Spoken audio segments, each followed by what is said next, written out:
David Fouache participe à l'annuaire Havrais en résistance au Havre. Cet annuaire regroupe les noms de celles et ceux qui ont œuvré pour la libération de la France pendant la Seconde Guerre mondiale. Aujourd'hui, au micro de Westrack, il nous raconte le Havre au temps de la Résistance. Nous allons maintenant évoquer les statuts, afin de clarifier les situations des différentes biographies.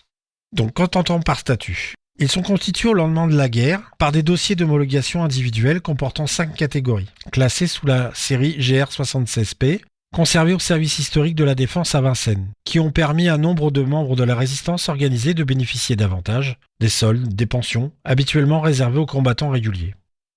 Un grand nombre de résistants qui auraient pu faire reconnaître leur service ne se sont pas fait connaître après la guerre. C'est pour ça que quelquefois les notices sont assez succinctes.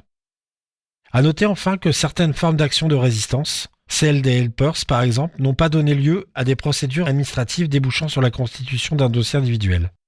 Nous allons vous présenter les 5 statuts permettant d'identifier les résistants de façon administrative.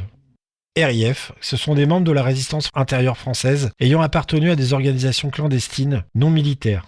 Mouvements, partis, syndicats, ils ouvrent droit à des pensions alimentaires. L'homologation a été réservée à ceux qui ont souffert de la répression, notamment l'internement, la déportation, la blessure, voire la mort.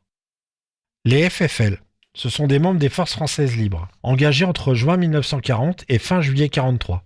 Qu'elles soient dans des unités combattantes, des services administratifs et réseaux de la résistance intérieure, reconnus et soutenus par les services secrets de la France libre. Le BCRA, Bureau central de recherche et d'action. Il y a également les FFC, qui sont des membres des forces françaises combattantes. À compter du 13 juillet 1942, cette appellation désigne les agents en métropole. Ce sont des agents qui sont classés selon plusieurs catégories.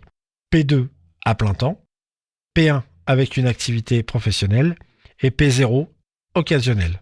Ce sont des réseaux de renseignement, d'action ou d'évasion liés à la France libre ou aux Alliés. Il y a également les FFI, ce sont des membres des forces françaises de l'intérieur, diverses formations militaires issues de la résistance armée secrète, groupes francs, francs-tireurs et partisans, etc. Créé le 1er février 1944 par le CFLN, ratifié par l'ordonnance d'Alger du 9 juin 1944, ce statut a été renseigné pour certains membres de la compagnie FFI de Montivier, ou en présence de la mention FFI, ou encore d'un numéro matricule dans les archives, même si ces résistants n'ont pas été homologués par le service historique de la Défense. Nous avons aussi le statut DIR, déporté, interné, résistant. Ce statut concerne les détenus des camps d'internement, des prisons et des camps de concentration en France, en Allemagne et ses territoires occupés. Nous avons classé aussi avec des statuts officiels dans notre annuaire. Nous avons le statut non renseigné pour les notices que nous avons rédigées, qui indique que l'association du patronyme et du prénom n'ont pas été retrouvés dans les bases de données du service général de l'armement. Non identifié, c'est indique qu'un patronyme donné l'existence de plusieurs résultats entre lesquels il n'est pas possible actuellement de déterminer lequel est le bon.